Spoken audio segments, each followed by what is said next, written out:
going on, everybody? You know who it is. It's Ramus Davola. And you know, in my world, it doesn't matter what you've done. It's what have you done lately. So I want to thank you all for coming back and joining me for another episode. The response has been great. I just want to do a quick salute for y'all. Couldn't do it without my supporters and my haters, so I need you both. Salute. Ah. So, anyways, we're brought by the Old City Sports Network. Without them, this is not possible. So I just want to shout out to them. A lot of great content out there. Flyers Alley, second and 15. If you haven't gone to go to oldcitysportsnetwork.com, check out what the content they have. You'll be thoroughly enjoyed. Um, so tonight we're going to talk about a couple things. We got the Union, we got the Flyers, we got Sixers, we got the Birds, and we got a little segment at the end here about guaranteed contracts. How I can't stand them. We're going to get into that for a little bit. But first, we're going to talk about them fucking Union boys, man. They did it, man. They advanced to the second round. Or the Chester Union, Philly Union. All right, look, we got to get into this first because I've been having discussions all week about it, and I need to kind of put some things to rest. I'm a Delco guy. I get it, man. You know, they're in Chester. Why are they not called the Chester Union? It's real simple. It has to do with friggin' no one knows where Chester, Pennsylvania is outside of, like, Pennsylvania. So if you have another person coming in from out of state, they need to know Philadelphia, a major market. That's where they're going to want to go. Same thing with Philadelphia Harris. No one's going to know where Chester Harris is. No one's going to know where Chester Union is. And again, I'm not trying to be mean. I'm not trying to be rude. It has to do with simply just logistics of it. When they look it up, it's easily your search engines to get there. But I will say that, you know, it is annoying, but it is the Philadelphia Union. It's no different than when the New York team's playing in Jersey. So we kind of got to just put that to the side and realize that, look, they're in the second round. I'm not sure if anybody got to see it, but they killed it, man. They did really, really, really good. On October 26th was their first game. There was a 2-2 tie. Now, the thing that annoyed about me is that the first half they played tough. You know, the crowd was rocking, man. Sons of Ben were out there. Everybody was ready to go. First half, of course, it's going to be competitive. They're not going to let them come in here. But the Chicago, they were ready to, well rested, probably adrenaline pumping. But the first goal was a great pass across to Vasilev at 70th minute. Dude, out of control. Like, the pass was on a dime. And again, if you don't like soccer, then you're not going to like this conversation. Like, deal with it. I'm going to get to some better shit. But, man, it was like just on a dime, the pass. And the goal, it was like a dart. Beautiful shot. The other shot that was made was Orlov, the 75th minute.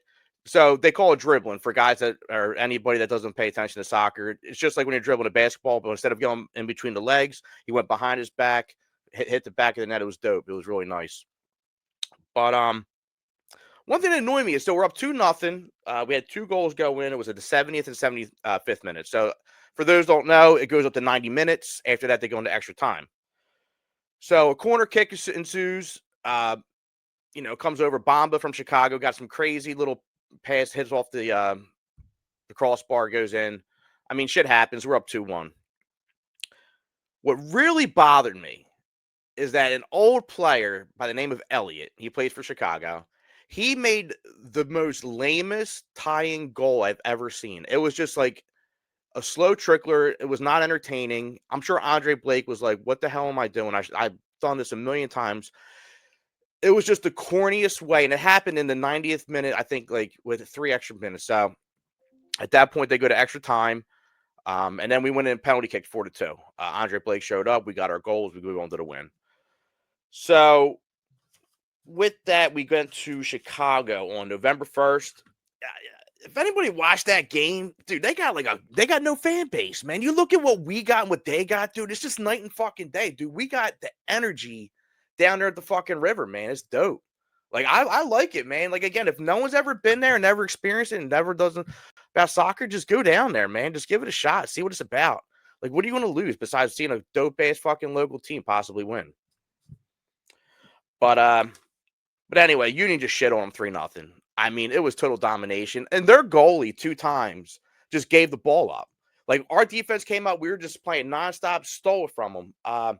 Baribo at the 8th and 16th minute, Damani, the 35th minute, 3-0 at halftime, belt the ass, never had a chance. Now, Chicago did get a red card the prior game. They were starting with Wagner. He should have never did that. You know, Wagner had that. But, Either way, we came up. Andre Blake, there was a couple little scares. There was a penalty kick. I think the refs just were trying to give it to him. Andre Blake stepped up like he always does, stopped it. And also there was a penalty shot. And, I feel like the broadcasters are not livening up. They're like, oh, this was a bad penalty kick, this, that, the third. Hey, look, I've watched soccer a lot of years, right? I've seen some weak ass shots go in. Andre Blake was on it. So I feel like when things are said like that, like they need to start giving credit to the goalie for picking the right way and not just sit there and say it's because the kicker didn't do good. Andre Blake, that's what's up, man. So now we're on a little bit of a break. We play the winner of Charlotte versus New York. They don't play until November the 7th. So we got a little bit of time to rest up. I don't really care who we play. I feel we have so much momentum, so much going on. We have home field advantage throughout the playoffs. Even if we win all the way, we are playing in home in Chester. So bring them on. I don't even care. I think that either way, we got this. So, boys, keep doing what you're doing. You are the most underrated team in the city of Philadelphia. Hands down, bar none, underrated. But it was nice to see a couple bars come through this year. I did see Chicky and Pete's in Drexel Hill. Big supporter of them. Very glad that they did something. A couple other bars did, so it was nice to see. So I feel like with the traction with the team, like I was saying a couple episodes ago, I think it's going to be positive for us moving forward. So just keep doing what you're doing, guys. I mean, you do have supporters back here outside of the Sons of Ben and down there on 291. Like, we're at home watching you. So keep kicking ass. All right. Give me 1 second here, guys.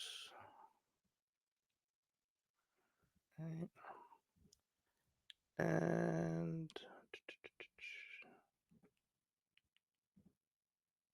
next, we got the Flyers here. So this segment is going to be brought to us by Dom and Mia's. It's a friendly local neighborhood bar and restaurant right there on Saxer Avenue in Springfield, Pennsylvania. Go to domandmias.com for full menu and hours. Modern concept with a great staff to match. So we're going to buy, enjoy yourself for a night out. You won't be disappointed. Flyers now have won 4 of 6 games, are 7-5-1 for the year, 4th in the Metro Division, 3 points from first. What's the problem?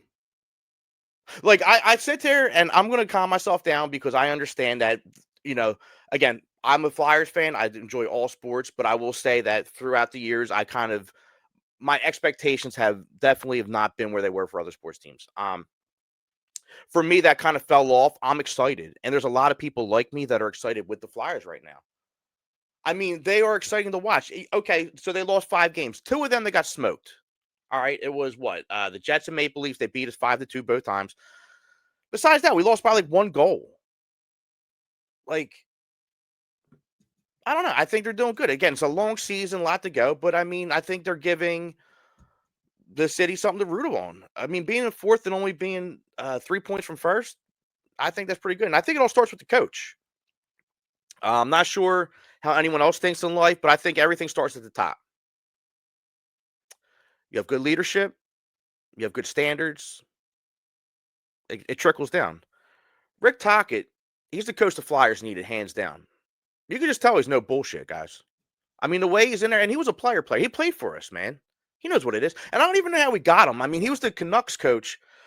From what I've seen, I don't think he had a bad year before he came to us. I think they were like second in their division. I might be wrong. I'm sorry if I am, but I feel like he had a good campaign. And we got him in May of this year. And it's just never looked back. And it resonates to the rest of the team. Again, you look at our team and everybody has an opinion. There's a lot of clickbait, blah, blah, blah, blah, blah. I'm just a fan of the game. I'm a fan of sports, I should say. So when I see in front of me, it's what I'm going to go off of, not just what somebody says that I need. I have my own brain. I could think about my own. I could watch things. Rick Tocchet, with his Wolfpack mentality, is resonating right now. He said, if you're the lone wolf, you're done, and the Wolfpack will survive. It's the truth. Nobody wants a prima donna. Nobody wants a prima donna anywhere on their team. You want a team. You want a team sport all around, and they're showing it. And I think that the way that they're playing, and even though they did lose 5 games or whatever, they're still competitive. Besides those 2 that were 5-2. And look, that shit happens all the time. I've never seen a hockey season with any team, even Stanley Cup winners, where they didn't get smoked a couple times. So everyone just needs to pump their brakes. Yo, Flyers, you guys are doing it, man. Again, you brought me back this year from where I was, and I look forward to watching you guys. I do know the next couple games we're gonna have was on November the 6th. You guys are playing the Predators, and on the 8th against the Senators. Yo, kick ass, man. Just keep doing what you're doing. The fans are gonna be behind you, and I'm telling you, people just like myself are coming back. So good job out there. So let's see here.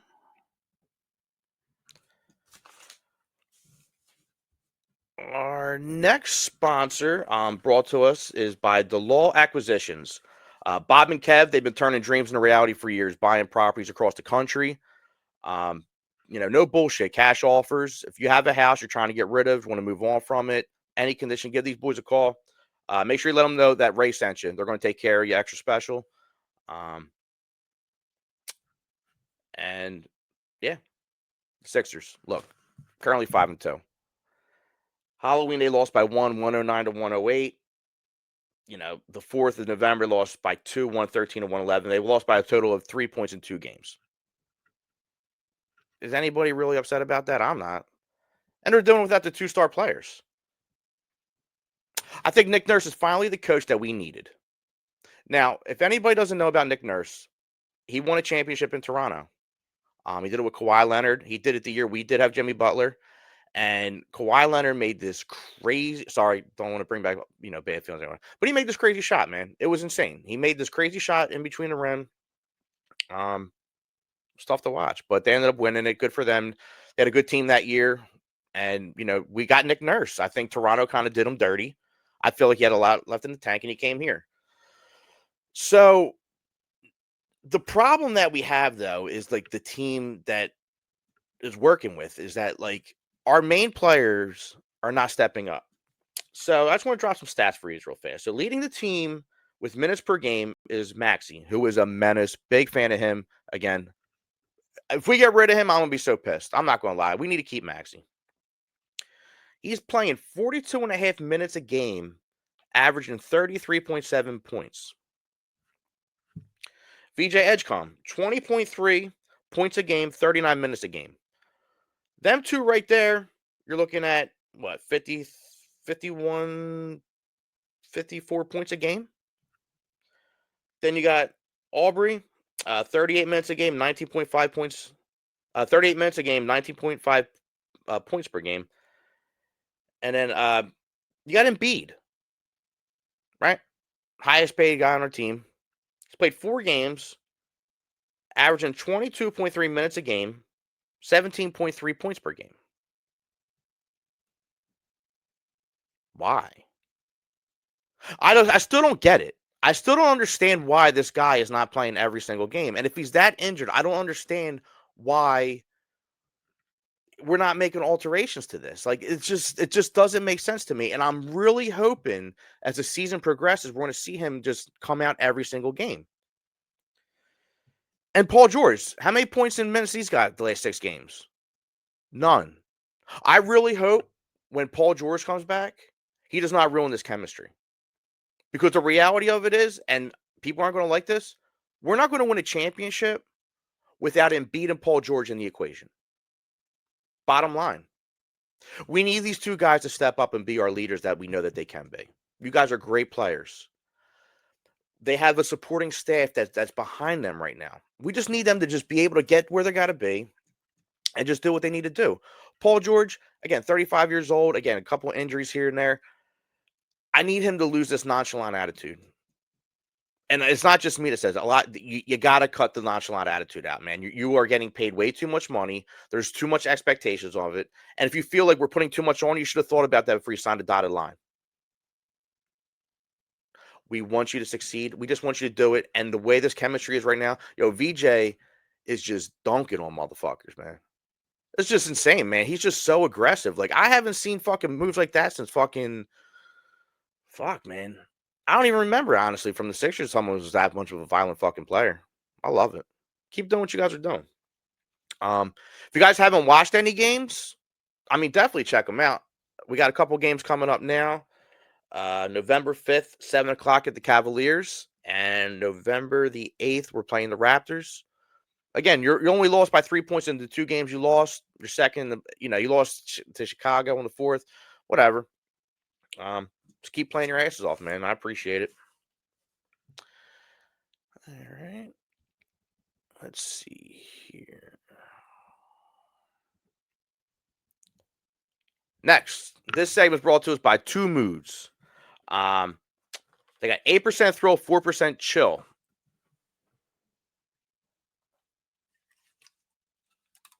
Pretty dope cans, too, if I don't say so. You guys did really good. I mean, they're Delco locally owned company. If you want to see where they're available, go on drink2moods.com or Instagram account at drink2moods. So, with the 4% and 8%, I'm definitely going to thrill. I like to thrill before I chill.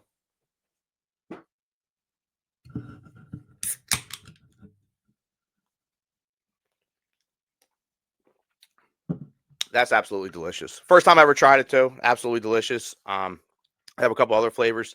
I could probably drink about like 10 of them and just probably get in a lot of trouble like I always do. But hey, look, they just came off a bye week. We're ready to go. People are like, oh, sometimes bye week. I don't know if people don't really resonate with sports or they just talk out their ass. Like, I don't get it. When I have a week off of my job or anything I'm doing, I'm refreshed. These guys are athletes, man. They're getting fucking knocked around left and right. Like, let them rest for a week. Let them be with their families. Let them fucking tend to their injuries. They're going to be fine. Who's not fine is Green Bay, man. This NFL season is crazy. I don't know if anybody's really been like paying attention like that, but this whole situation with the teams are just left and right. Green Bay lost to the Panthers. They lost to the Panthers 16-13. And analysts are saying Green Bay is this high-powered juggernaut that's going to win the NFC, blah, blah, blah, blah, blah. All right, they're 5-2-1, we're 6-2. So comparably, we got the same record. A tie, whatever. You get what I'm saying. But when you watch them play, they're just two different teams. Yeah, we got our aces handed to us against New York. But one thing about New York is that's a division foul. Birds, Giants, we're always competitive.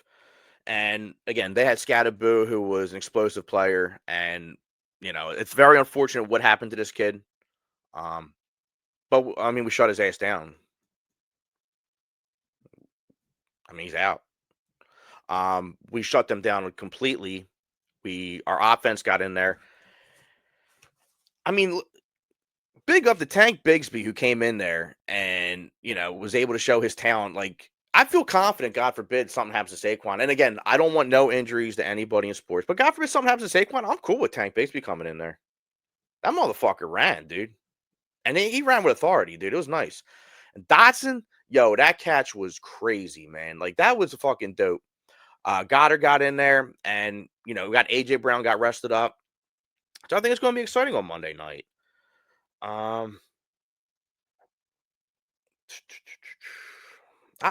Again, anybody thinks that the Birds can't beat the Green Bay at home is just ridiculous. Birds are going to win. If they don't win, they beat themselves. But they're going to do it. We got the NFC East already locked up, I feel. I know that's a hot take. Washington, Daniels is out, and they don't look good at all. Cowboys got fucking smoked. They got fucking smoked, man. Giants, fuck the Giants. I don't like Giants. These three teams, unless something like crazy happens, we got the NFC East.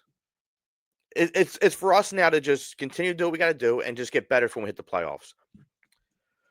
So you think who do we have in NFC when we get to the playoffs? Who we got? Detroit. I mean, it's Jared Goff, dude. I mean, he's a habitual fucking chokes. Green Bay. I mean, we're gonna find out. Last I remember, we played them first game in Brazil last year and we fucking won. So again, I'm confident in this. I think we're gonna do good, and I definitely think with the bye week, we're well rested. We're gonna be good out there. So 1 second, guys.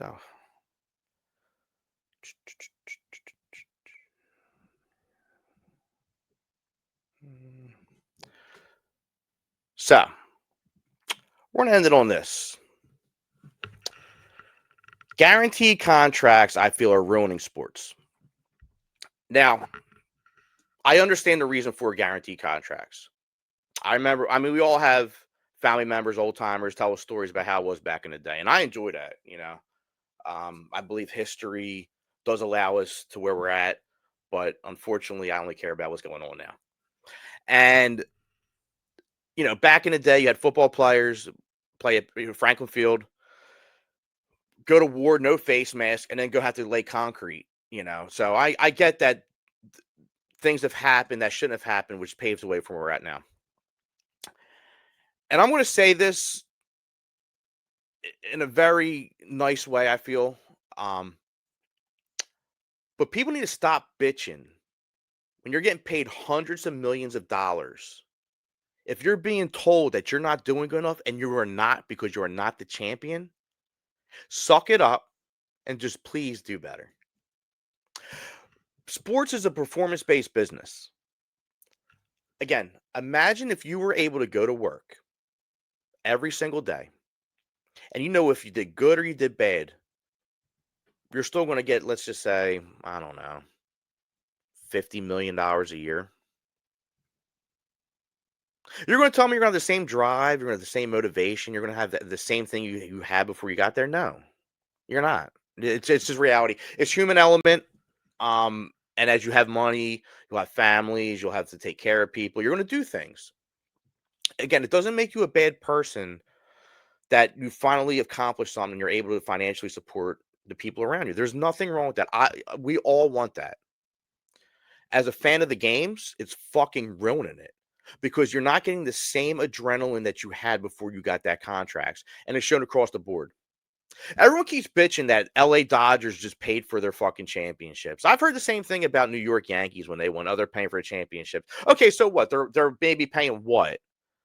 Maybe 5-10 million more than the next team below that. That's a crumb to a giant. We're not talking buku money. We're not talking like this huge, you know, difference here. The difference is the players that they're signing for the big contracts still want it. So I'm going to end this episode on this. If you're a professional athlete in the city of Philadelphia and you sign a contract for hundreds of millions of dollars that are guaranteed, and your boss tells you to do better, I think you better do better. There's a lot of people think the same thing. Just want to thank everybody for coming out, joining me. Thank you for tuning in. Look forward to seeing you next week. You'll have a good night now.